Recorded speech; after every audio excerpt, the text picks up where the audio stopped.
পুরনো কোড দিয়ে রবি সিমের মিনিট চেক করতে গিয়ে বারবার ভুল দেখাচ্ছে। রবি কিন্তু তাদের মিনিট চেক করার নিয়ম একদম বদলে ফেলেছে।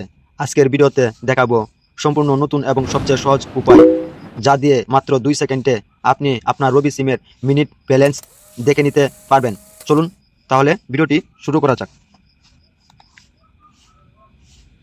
প্রথম যে কোডটি ডায়াল করতে হবে, প্রথম স্টার, তারপর আবার 1,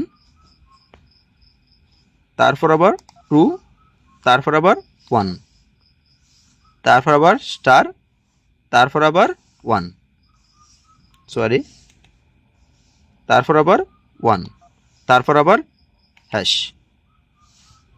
দেওয়ার পর রবি সিমটিতে কল দিলাম।